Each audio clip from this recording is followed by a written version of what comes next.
Gohan's character arc is one of the most fascinating that Dragon Ball has to offer, but what if I told you that his arc could be summarized through 3 specific Dragon Ball Z movies?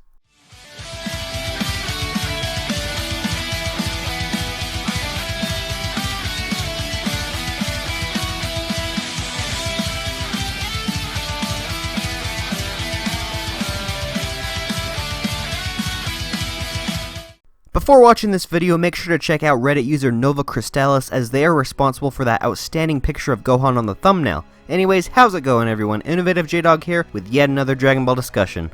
The other day I decided to rewatch Dragon Ball Z Dead Zone just for the heck of it, and throughout the movie I remembered how integral Gohan was to the plot of the film. With that idea in mind, I began thinking about other Dragon Ball Z films where Gohan had pivotal moments in pushing the plot forward, specifically 2 other movies where he was actually the protagonist of both of them, those films being BoJack Unbound and Broly's Second Coming. When I connected those 2 films to Dead Zone, I saw a very distinct line of progression in Gohan's character arc, and the idea of a trilogy within this large film timeline instantly hit my head. I know it may sound far-fetched considering that the films aren't canon, and are simply there for fans to enjoy more of the Dragon Ball franchise, but I decided on doing some digging and I actually came out with something really interesting. Now, I'm sure most of us know the story of Gohan, the half-Saiyan son of Goku with untapped levels of potential within him. Gohan was a character that didn't like to fight, as he was brought up by Chi-Chi, who did everything in her power to make sure Gohan led a normal and intelligent life. Despite his hatred of fighting, Gohan was always thrust into battles ever since a young age, and each time he would unleash huge bursts of strength that dwarfed even his father's. Throughout the entirety of the Dragon Ball Z anime and manga, we watched Gohan's character develop from being an innocent and helpless child who wouldn't hurt a fly into a powerful warrior with potential higher than anyone else that we've seen. Of course, it did take some time for Gohan's character to develop, as we saw him reach his peak during the Cell games, only to bounce back and forth as the years went forward. But, as I mentioned in the opening of this video, what if I told you that Gohan's entire character arc was showcased in a much more summarized format in the Dragon Ball Z films? Time and time again, I've seen people argue whether or not the Dragon Ball Z movies were canon, and I've often seen people trying to fit them into the franchise's timeline, often bringing up the idea of alternate realities, but I don't believe I've ever seen a topic such as this. Despite Gohan's character arc from the films being the exact same as its anime and manga counterpart, albeit a lot simpler, I think it's best for this topic if we look at the Dragon Ball films in a similar way that we would look at the Marvel Cinematic Universe movies, just so some of you can see my thought process during this video. So consider Gohan's trilogy as the equivalent to someone such as Iron Man's trilogy, as the character does appear and develop in other films, but his main character arc is relegated to 3 simple movies, his own trilogy. Gohan appearing in films such as The World's Strongest and Broly the Legendary Super Saiyan may develop him as a person, but it doesn't majorly affect his character based on the 3 movies that I'll be talking about. So finally, with all that build-up out of the way, the first film relevant to Gohan's hidden trilogy is no doubt Dragon Ball Z Movie 1, Dead Zone. When we're first introduced to Gohan, he's shown studying in the forest next to his home before being called back by his mother. Considering that this movie is supposed to take place after Dragon Ball, but before the arrival of Raditz, Gohan is introduced at the very young age of 4. Despite his young age, we see how intelligent the boy is by his large vocabulary and the way he spends time studying at his mother's request. Other than that, we don't really get to see too much about who Gohan is before Garlic Jr.'s men step in and abduct him for the 4-star Dragon Ball on top of his hat. However, we as the audience are able to gauge that Gohan, at this point in time, is not a character who can defend himself, which is no surprise. He's very young and he seems to shy away from scary people despite Saiyan blood coursing through his veins. At this point in time, he acts much more like a human than he does a Saiyan. Upon arriving at Garlic Jr.'s castle, there's something special about the dynamic between Garlic Jr. and Gohan in this movie that gets introduced even though we don't get to see the 2 of them on screen together all that often. Quickly learning that Gohan is the son of Goku, Garlic Jr. senses a formidable power brewing deep within Gohan, which is something that not even his own family knows about, as we see by the end of the film. Garlic Jr. even expresses his wishes to take the young boy in as his disciple and turn him into a warrior stronger than his own men, the very same characters who were shown to overwhelm Piccolo. Of course, Gohan himself is oblivious to his own potential, as during the second act of the movie, he takes a backseat to Goku and Piccolo, who step in to battle Garlic Jr. and his men as Krillin takes on the duty of protecting the helpless Gohan and getting him out of the castle. We do finally get to see Gohan's outburst of strength towards the very end of the movie when all hope seems to be lost though. With Garlic Jr. summoning the Dead Zone and attempting to suck Goku, Piccolo, and everything else into it, Gohan's anger at seeing his father in danger comes as no shock to Garlic Jr., but it does prove to be his downfall as he falls victim to Gohan's rage that pushed him into the Dead Zone. Having no recollection of his outburst, Gohan reverts back into his innocent and joyous self as Goku is shocked about this revelation of his son's potential. As he and Gohan ride the flying Nimbus back to their home, the narrator ends with one last line of dialogue stating that Goku had considered telling Chi-Chi of Gohan's strength but that she wouldn't believe him. In the Funimation dub, the narrator adds an extra line of dialogue that says, "But he wasn't sure that Gohan should be a world hero just yet. He still has a few more years of being a regular kid first." I thought that line was pretty important in determining Gohan's character arc throughout these three movies, and it sort of sets up who he'll become in the next two. At the end of the day, Gohan was still a kid in this movie, a very young and innocent one in fact. He had his father there to protect him, and even though there was hints leading up to his immense power shown at the end of the film, Gohan didn't showcase it because he couldn't control the power on his own.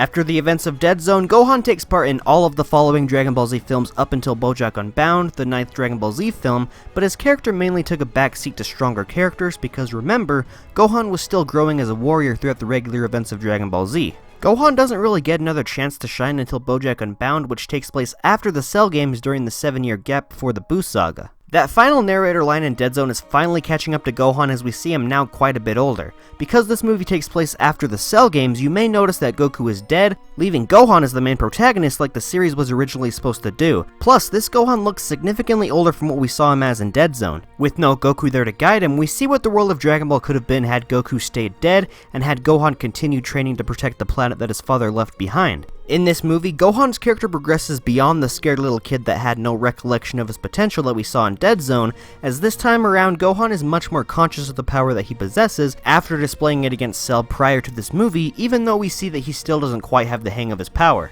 BoJack Unbound is the definition of a coming-of-age film for Gohan due to all the responsibilities of being the world's hero finally catching up to him once his father steps out of the picture. Despite the weight of the world being thrust onto his shoulders, Gohan still holds on to those childlike traits that we've seen before. However, this time around, he seems to be a lot more experienced when it comes to fighting and has even stepped into his father's role as the de facto leader of the Z Fighters. Throughout the movie, we see Gohan put up a great fight against BoJack and his gang, but because he's still not in tune with his full potential, he still relies on the other Z Fighters stepping in and helping him during the fight, as Goku from the other world tries to push Gohan into getting angry. As the fight progresses and BoJack continues to get even stronger by transforming, the Z Fighters slowly begin to fall, leaving only Gohan behind to stand his ground and protect his planet. But BoJack's gang gets the best of the young Saiyan boy, and BoJack manages to trap him in a bear hug.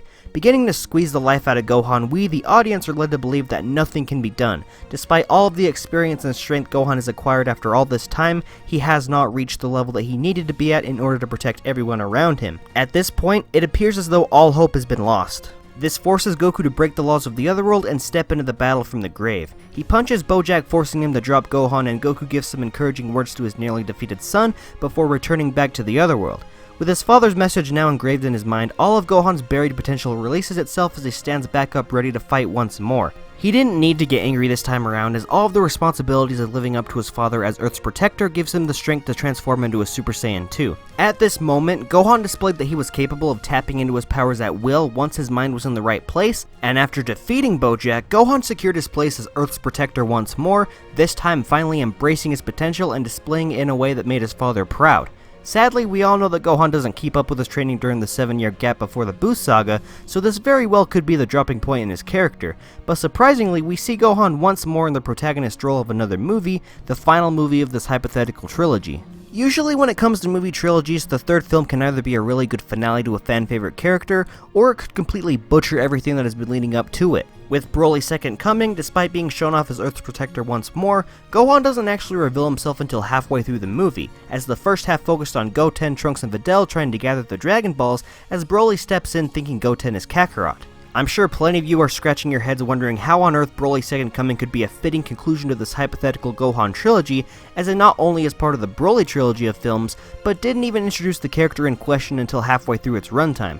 If you take a look back at Dead Zone and BoJack Unbound, you can see the obvious character progression of Gohan as he moved from a helpless child into a young warrior who finally realized his potential. Broly's second coming does a fantastic job at showcasing what Gohan could have acted like had he continued to train after BoJack's arrival, and when we're first introduced to him, he's not only significantly older, but all traces of his childlike attitude from the past two movies are missing, and he is much more mature this time around. Gohan has no doubt found himself a comfortable spot in the role of Earth's protector, and he doesn't hesitate to step into the fight against Broly as the only one capable of matching him blow for blow. There is a debate on whether or not Gohan transformed into a basic Super Saiyan or if he used Super Saiyan 2 to fight Broly, but no matter which way you look at it, Gohan's self-reliance against Broly is at an all-time high in this movie. Yeah, we see other characters step in to help Gohan to distract Broly during the fight, but Gohan is ultimately the only character capable of facing a threat as powerful as Broly, meaning he has to do this entirely on his own as opposed to the BoJack movie, where he had the help of Vegeta, Trunks, and Piccolo to fight. The three of them are entirely absent from this movie, but someone who does make a reappearance is Goku, who helps Gohan and Goten defeat Broly with the family Kamehameha. Out of this entire trilogy, Broly is the only villain to be defeated by Gohan with the support of other warriors, as we saw both Garlic Jr. and BoJack fall single-handedly to Gohan. This doesn't necessarily mean that Gohan has digressed as a character from the previous two movies, but it does show that Gohan's relationship with his father has reached an all-time high. Gohan's character arc of him finding his true potential and becoming stronger as time goes on is not the only hidden message within these three movies, but if you take a look back at how Gohan has interacted with his father throughout these films, you'll notice that their bond reveals something much deeper. Going back to Dead Zone, Goku is completely oblivious to Gohan's potential and only realizes it once he defeats Garlic Jr. Despite showing immense power, Goku does not believe that Gohan is ready to be a hero yet, but as we saw in BoJack Unbound with Goku being dead, the time for Gohan to step out of his father's guidance and prove himself was finally forced to happen, making him proud to have pushed Gohan to finding that potential. In Broly's Second Coming, Goku has already acknowledged Gohan being the protector of Earth and only steps in to fight against Broly because it's his fight to finish, not because he believes Gohan can't finish the fight, as he knows very well that he could have. So just to sum everything up, the relationship between these two grows from a father being protected by his powerful son, finding untapped potential within the boy to him guiding his son into the role that he once had and allowing him to fully embrace his potential, and finally ends it off as the two of them fighting side by side, father and son, together as warriors. At the end of the day, that's just a hypothetical trilogy that I pieced together from rewatching these films back to back, and I hope you decide to rewatch them as well. Maybe you'll see the trilogy storyline that I discovered, or maybe you'll find something new. Thank you all so very much for watching this video. I know it may have been a drag in a few spots, but let me know what you think about this hypothetical trilogy. Does it make sense to you? Leave your comments down below letting me know. As always, I had a great time making this video and I'd love to hear your thoughts. So if you love Dragon Ball and enjoy my content, make sure to leave a like, subscribe to my channel so you can stay up to date on future discussions, and until my next one, I'll be seeing all of you later. Bye everyone!